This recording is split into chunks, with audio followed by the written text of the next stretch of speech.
YouTube ads are a scam, and I'm gonna prove it by making this video into an ad.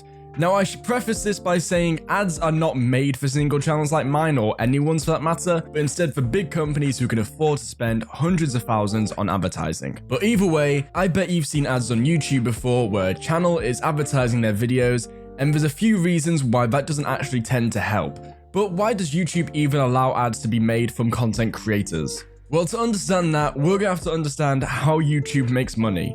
YouTube used to lose $1 million a day, which, if you didn't know, is a lot. And it took nearly 9 years after Google bought it in 2006 for $1.6 billion for it to even start breaking even. Nowadays, it's a different story, and Google's reported that YouTube made over $15 billion in 2020 alone. But how do they earn their money, and why don't they pay me more? I mean, what do they do with all of it? Well, they earn their money the same way as creators do. YouTube's primary income is in advertising and YouTube Premium subscriptions. At this point in time, advertising is definitely YouTube's largest stream of income. How it works is advertisers, or me, can spend money on Google AdSense to have their videos shown before or during a video, or as an image shown besides the video or overlaid at the bottom of the video. These ads pay a fraction of a penny per view, and then this is split between YouTube and the channel the ad was played on, in a 55-45% split, with the creator taking the larger 55% of the split. Premium works in a slightly different way. Premium costs $11.99 a month, and from that YouTube allocates an amount to the creators. Instead of this number just being split between all creators, it only goes to the people you actually watch. So it works a lot better for the channels you actually support. Also, the amount that a creator receives from Premium is on average 10 times higher than without it. YouTube will also likely take a large cut from the subscription, but unfortunately this is entirely known. Despite that increase in pay though, YouTube doesn't seem too interested in pushing YouTube Premium.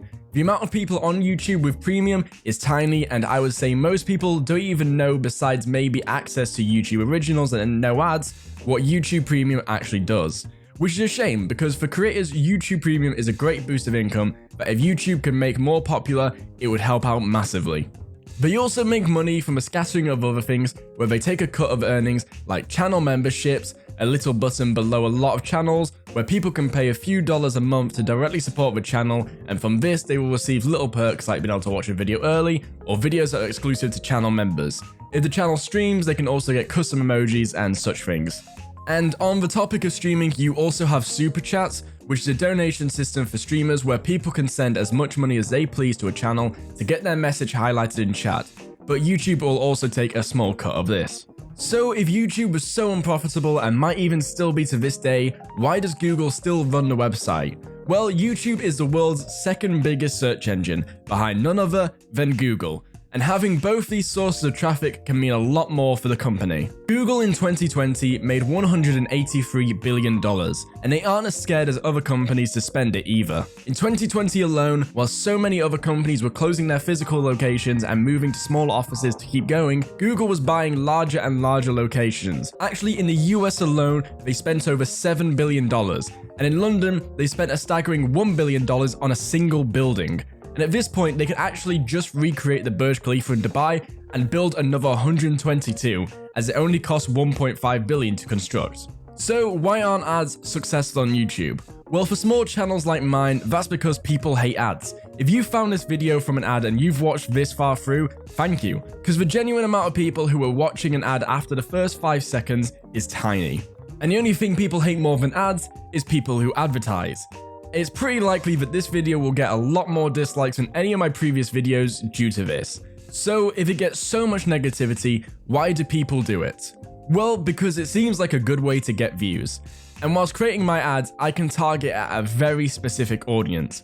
If I wanted this ad to play before a specific creator, I can.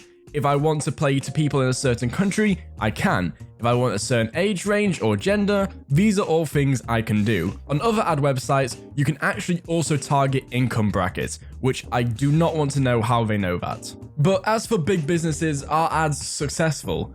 Well, how many times has an ad on YouTube got your attention? After using YouTube for 13 years now, the only ad I can remember is Grammarly, and that's only likely because they were so long.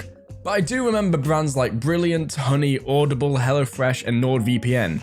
But I only know these from their use of sponsorships instead of YouTube ads. But in fairness, that is all personal experience and maybe yours differs. Let me know in the comments down below. But that's also something that creators can do. Certain channels with deep pockets will pay large creators to collaborate with them. Channels that do this a lot are what are called cash cow channels. Most famous for uploading a lot of low quality videos, usually around the top 10 blank. Since these channels' videos are pretty easy to make, the people who make them usually own another 5 or 10 of pretty much the same channel. And the easiest way to get a platform is to convince audiences that they and your favorite YouTuber are best buddies, so you should check them out too. But in the defense of YouTube, at least they have a much more rigorous process than TikTok and Facebook, who do not seem to care in the slightest what has been advertised on their platform. If you are on TikTok for even just a few minutes, you will get multiple ads from companies that are just selling scam products, or dropshipping companies who are just buying products from China and then selling them for 10 times the price. Something that you can just go and buy yourself, as these items don't tend to have a minimum order limit. So at the end of the day, try not to get caught up in ads that have an interesting opening statement like YouTube ads are a scam, because that's just basic marketing. But don't distrust everything you see on this platform, as whilst ads are annoying, they are the only thing that allows this website to work as it is. And the alternative is paying a frankly ridiculous $12 a month for YouTube Premium. I mean, Netflix is cheaper and they have to make their own shows. If you've enjoyed this video and you want to see more videos about how YouTube works, check out this video where I break down how YouTube creators earn their money. Other than that, I will see you next time.